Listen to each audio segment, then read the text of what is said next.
நான் சொன்னேன்னா என்னன்னு தெரியல. பட் இருந்தாலும் நான் மன்னிப்பு கேட்டுக்கிறேன். உங்கள நான் வந்து உங்க படங்கள விமர்சிக்கிறதுக்கு என் தனி அறையில் எனக்கு உரிமை இருக்கு. கே.எஸ். ரவிக்குமார் சார் வந்து ஜாலியா எடுப்பாரு அப்படின்றது எனக்கு உரிமை இருக்கு. மிஷ்கின் வந்து பிளாக்காவே எடுப்பான் அப்படின்னு சொல்றதுக்கு உரிமை இருக்கு. பெரிய மயிர் மாரி பேசுறான் அப்படின்னு சொல்றதுக்கு உரிமை இருக்கு. சினிமாக்கு போங்க, கோயிலுக்கு போகாதீங்க அப்படின்னு சொன்னத வந்து ஒரு பெரிய கான்ட்ரோவர்ஷியலா எடுத்துக்கிட்டாங்க. ஐயா கோவில்ன்றது நான் சர்ச்சும், மசூதியும் சேர்த்து தான் சொன்னேன். நான் ஏன் கோவில், சர்ச்சு, மசூதியை விட தியேட்டர் முக்கியம் அப்படின்றது எப்படி சொல்லணும்னா, காலை வணக்கம். தாமதமாக வந்ததுக்கு மன்னிக்கணும். நான் ட்ரைலர் பார்க்கல. நான் ஈவினிங் பார்த்துருவேன். ரொம்ப அழகான பேர் கனிஷ்கா. ஒரு அரசனுடைய மகா புருஷனுடைய பேர் வந்து அவங்க தந்தை வச்சுருக்காரு. விக்ரமன் சாருடைய டைட்டில்ஸில் எனக்கு ரொம்ப பிடிச்சது புது வசந்தமும் வானத்து போல் அப்படின்றது. இந்த மாதிரி டைட்டில் எங்களால் யோசிக்க முடியுமான்னு தெரில. ஆக்சுவலாக பியூட்டிஃபுல் டைட்டில். நான் பழகிய சினிமாக்காரர்களே எப்பொழுதுமே எளிமையாகவும் அழகாகவும் பழகிறவர் வந்து நம்ம ரவிக்குமார் சார். எனக்கு 25 வருஷமாக அப்படியே பார்ப்பேன். எப்போயாவது ஒரு வருஷத்துக்கு 2 தடவை தான் மீட் பண்ணுவேன். அவ்வளோ எளிமையாக, அவ்வளோ ரொம்ப extraordinary human being sir. Thank you so much for being very extraordinary. நான் அவர் கூட இந்த படத்தில் ஒர்க் பண்ண போகிறேன். ட்ரெயினில் ஒரு முக்கியமான ஒரு கேரக்டர் எழுதியிருக்கேன். கெட்ட கேரக்டர் தான் எழுதியிருக்கேன் அவருக்கு. ஆக்சுவலாக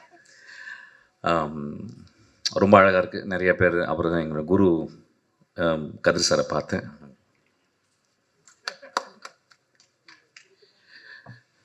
இங்கே பார்த்தீங்கன்னா நிறைய குருக்கள் இருக்காங்க. நான் வாழ்நாளில் வந்து எப்பயாவது ஒரு தருணம் தான் அந்த மாதிரி எல்லா குருக்களையும் பார்க்க முடியும். நான் ஒரு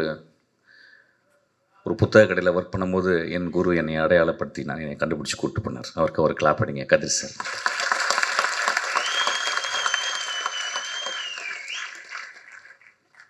அவர் என்னை கூப்பிட்டு போகலன்னா இன்றைக்கி நான் அந்த மேடையில் இருந்திருக்க மாட்டேன். ஆக்சுவலாக அவர் வந்து அவர் குரு பாக்யராஜை பற்றி எப்பயுமே சொல்லுவார். அவருக்கு ஒரு பெரிய கிளாப் அடிங்க.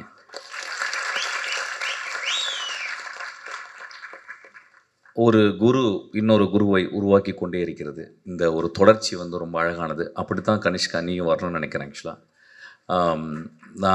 நான் வந்து ஒரு படம் ஒர்க் பண்ணும்போது அதில் வந்து சரத்குமார் சார் இருந்தார். ஆக்சுவலாக டக்குன்னு என்னை கண்டுபிடிச்சார். ஏதோ துருன்னு இருப்பேன், ஓடிக்கிட்டே இருப்பேன். ஆக்சுவலி இங்கே வான்னு கூப்பிட்டு அவருடைய அப்போ ஒரு பெரிய செல் வச்சுருப்பார். ஆக்சுவலி அந்த செல்லை கலையில் கொடுத்து பத்திரமா வச்சுக்க அப்படிம்பார். ஒரு வேளை என்னை மட்டும் தான் நம்பியிருக்கான்னு நினைக்கிறேன். அந்த டைமில் அந்த செல்லு பெரிய செல்லாக இருக்கும். ஆக்சுவலாக அப்புறம் கூடவே இருப்பேன். ஆக்சுவலாக கூடவே இருந்து அதுக்கப்புறம் அந்த படத்தில் ஒரு 13 சீன் எழுதுறதுக்கு எனக்கு வந்து வின்சென்ட் செல்வா என்னுடைய குரு எனக்கு வாய்ப்பு கொடுத்தாரு. அப்போ வந்து நான் சரத்குமார் சார்ட்ட ரொம்ப அவ்வளோ அன்போடு பழகுவார். அவருக்காக எழுதுனது தான் நான் ஒரு கதை தான் துப்பறிவாளனாக மாறிச்சு. அவருக்கு நான் வந்து சங்கர்லால் துப்பறிகிறார்னு ஒரு கதை எழுதினேன். அது ஏதோ ஒரு வகையில் அந்த கதையை வந்து என்னால் பண்ண முடியல. அதுக்கப்புறம் தான் அது விஷாலுக்கு போயிட்டு துப்பறிவாளனாக மாறிச்சு. Thank you so much sir. உங்களை பார்த்தது ரொம்ப சந்தோஷம். நிறைய பேர் இங்கே நான் பார்த்தது ரொம்ப சந்தோஷம். போன மேடையில் வந்து நான் வந்து சினிமாவுக்கு போங்க, கோயிலுக்கு போகாதீங்க அப்படின்னு சொன்னதை வந்து ஒரு பெரிய கான்ட்ரோவர்ஷியலாக எடுத்துக்கிட்டாங்க. ஐயா கோவில்ன்றது நான் சர்ச்சும், மசூதியும் சேர்த்து தான் சொன்னேன். நான் பிறந்த குடும்பம் ஒரு இந்து குடும்பம். நான் வளர்ந்த குடும்பம் ஒரு முஸ்லீம் குடும்பம். நான் கல்யாணம் செய்த மனைவி ஒரு கிறிஸ்டியன். நான் ஏன் கோவிலுக்கு போகாதீங்க அப்படின்னு சொல்லுறது, கோவிலுக்கு காலையிலே போயிடுறீங்க. காலைல எந்திரிச்ச உடனே அம்மாவை பார்க்குறோம், காலைல எந்திரிச்ச உடனே அப்பாவை பார்க்குறோம், காலைல எந்திரிச்ச உடனே நம்மளுடைய உறவுகளை பார்க்குறோம். கோவில் தான் அது. ஆக்சுவலாக நான் ஏன் தியேட்டருக்கு போகணும்னு சொன்னீங்கன்னா, இன்றைக்கி தியேட்டர் வெறிச்சோடி கிடக்கு. இது வந்து நிஜம். இது நிஜம். ஏன் அப்படின்னா எல்லாருடைய வாழ்க்கையுமே ஒரு வீடியோக்குள்ளே, ஒரு செல்லுக்குள்ளே, ஒரு ரிமோட் கண்ட்ரோலுக்குள்ளே வந்து ஒரு வினாடிக்கு 30 சேனலை மாற்றக்கூடிய அளவுக்கு மாறிடுச்சு. அப்போ நம்ம தியேட்டரை வந்து மறந்துடும். இப்போ பாருங்கள், நீங்கள் காலையில் இவ்வளோ பேர் வந்து உட்காந்துருக்காங்க. அங்கே கனிஷ்காவுடைய நண்பர்கள் தனியாக அவனுக்கு வந்து ஹோல்டர் பண்ணி கைத்தட்டிக்கிட்டே இருக்காங்க. ஆக்சுவலாக இது எவ்வளோ பெரிய ஒரு என்கரேஜ்மெண்ட்டு.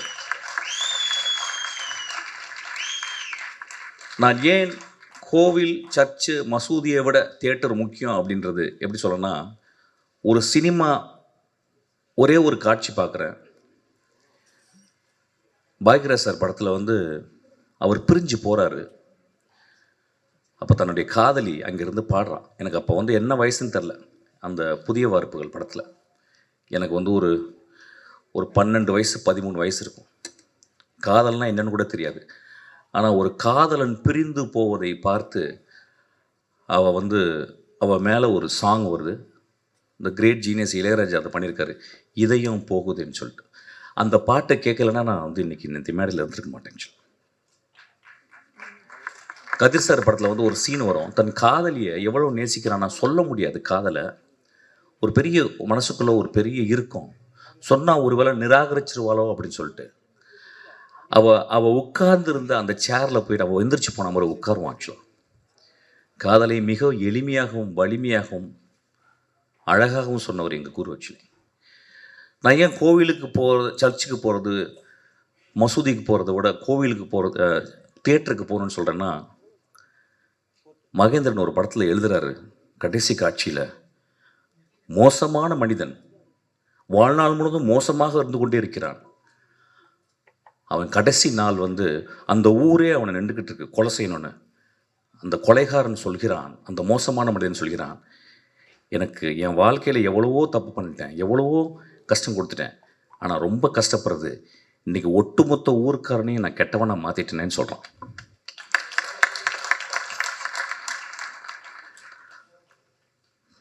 கொலை செய்து விட்டு, தன் காதலனுக்காக கொலை செய்து விட்டு பல வருடங்கள் ஜெயிலில் இருந்து அவள் ஒரு படகுல வந்து இறங்குறா. அவள் அந்த படகுலேருந்து இறங்கி, அந்த ஓடத்துலேருந்து இறங்கி அந்த கரையில் கால் வைக்கும்போது அவளுக்காக 20 வருஷம் காத்திருந்த, நோய்வாய்ப்பட்டு படுக்கையோடு இருந்த அந்த மனிதனுக்கு நெஞ்சு துடிக்குது. ஐயா பாரதராஜா எழுதினார் பார்த்தீங்க, அதுதான் என் கோவில்னு சொல்கிறேன், அதுதான் சர்ச்சுன்றேன், அதுதான் மசூதின்றேன். இறைவனை மறுக்க முடியாது. நான் மிகச்சிறந்த இறைவனை மறுப்பாளர்களை நான் வாழ்நாளில் பார்த்திருக்கிறேன். எஸ்விஆர் போன்ற அவர்களை நான் நான் நான் கும்பிட்டு கொண்டிருக்கிறேன். நான் சொன்னது, ஒரு 2 பேரை உட்காந்து ஒரு வீட்டில் டிவி பார்க்கலாம், ஆனால் ஒரு பெரிய ஸ்பெக்டக்கல், ஒரு தோனி ஆடுறதை வந்து கிட்டத்தட்ட லட்சக்கணக்கான போய் நேராக பார்த்தா தான் அது ஒரு பெரிய செலிப்ரேஷன். அது மாதிரி முதல் செலிப்ரேஷன் வந்து தியேட்டர். ஒரு 5000 வருஷத்துக்கு முந்தி கிரீக் தியேட்டரில் இது வரைக்கும் 9000 நாடகங்கள் எழுதப்பட்டிருக்கிறான். மொத்தம் 33 தியேட்டர் பிளே தான் இப்போ அவைலபிள் இருக்குது எக்ஸ்டென்ட்டாக.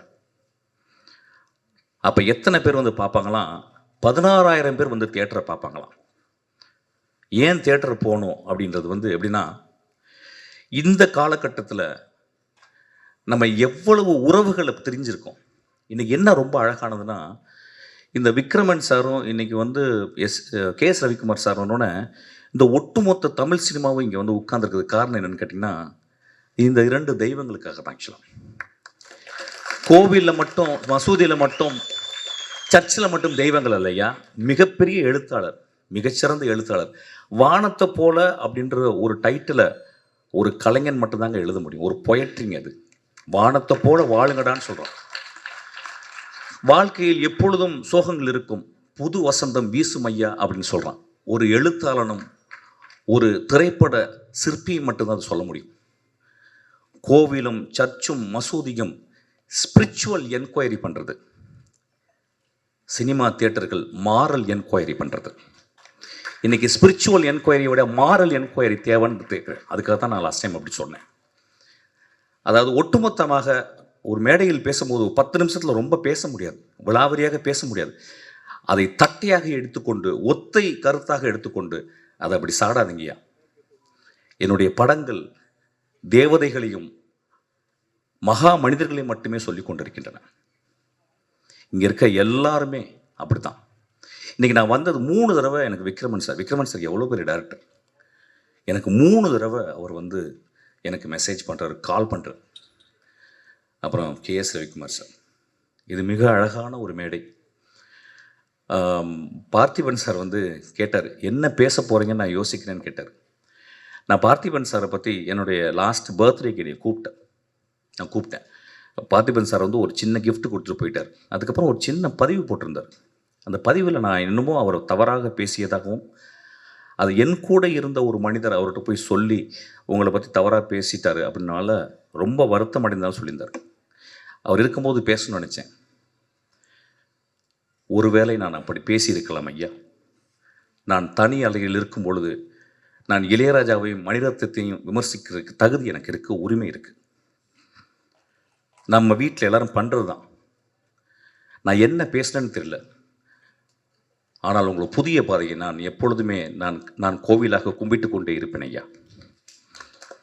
நீங்கள் ஒரு மகா சிருஷ்டிகர்த்தா.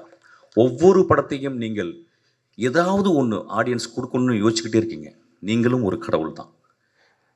ஒருவேளை நான் தெரியாமல் ஏதாவது பேசியிருந்தால் நான் மன்னிப்பு கோருகிறேன். அப்படி பேசியிருக்க மாட்டேன். ஒரு மனிதனை பற்றி இன்னொரு மனிதனிடம் போயிட்டு அவன் இப்படி பேசினான் அப்படி பேசினான்னு தயவுசெய்து நம்பாதீங்க. அவன் கடுமையான கோழை. அவன் என்னிடம் எந்திரித்து நான் தப்பாக பேசும்போது நீ தப்பாக பேசிட்ட அப்படின்னு சொல்லியிருந்தா அவன் நல்லவன். ஸோ கோழைகளின் வார்த்தைகளை நம்பாதீர்கள். நான் சொன்னேன்னா என்னன்னு தெரியல, பட் இருந்தாலும் நான் மன்னிப்பு கேட்டுக்கிறேன்.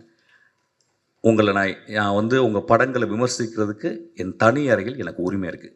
கே.எஸ். ரவிக்குமார் சார் வந்து ஜாலியாக எடுப்பார் அப்படின்றது எனக்கு உரிமை இருக்குது. மிஷ்கின் வந்து பிளாக்காகவே எடுப்பான் அப்படின்னு சொல்கிறதுக்கு உரிமை இருக்குது. பெரிய மயிர் மாதிரி பேசுகிறான் அப்படின்னு சொல்கிறதுக்கு உரிமை இருக்குது. நேரில் பேசும்போது நம்மலாம் ரொம்ப சொந்தக்காரங்க, நம்மலாம் வந்து குடும்பத்தை தான். ஸோ அதனால் இதை நான் பதிவு பண்ணிக்கிறேன். ரொம்ப அழகான ஒரு மாலை இது, காலை. கனிஷ்கா, உனக்கு பெரிய ரெஸ்பான்சிபிலிட்டி இருக்குது. பெரிய பெரிய ஆளுங்களாம் உன்னை வாழ்த்திருக்காங்க.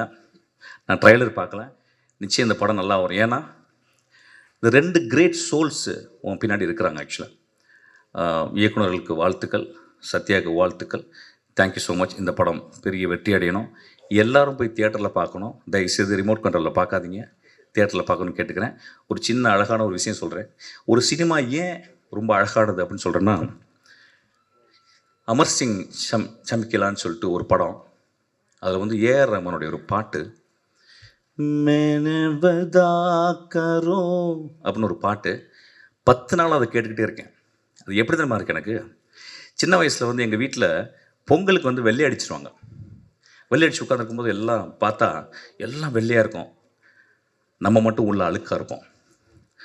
ஒரு இசைக்கலைஞன் ஒரு எக்ஸ்ட்ரானரியான நோட்ஸை கொண்டு கோர்த்து ஒரு எக்ஸ்ட்ரானரியாக மியூசிக் போட்டிருக்கான். இந்த டிகேடின் மிகச்சிறந்த பாடல் நான் சொல்லுவேன். அந்த பாட்டை கேளுங்கன்னு கேட்பேன். இதுதான் சொல்கிறேன், கோவிலுக்கும் சர்ச்சுக்கும் மசூதிக்கு மட்டும் போகணுன்னு போங்க, தியேட்டருக்கு அடிக்கடி போங்க. Thank you so much.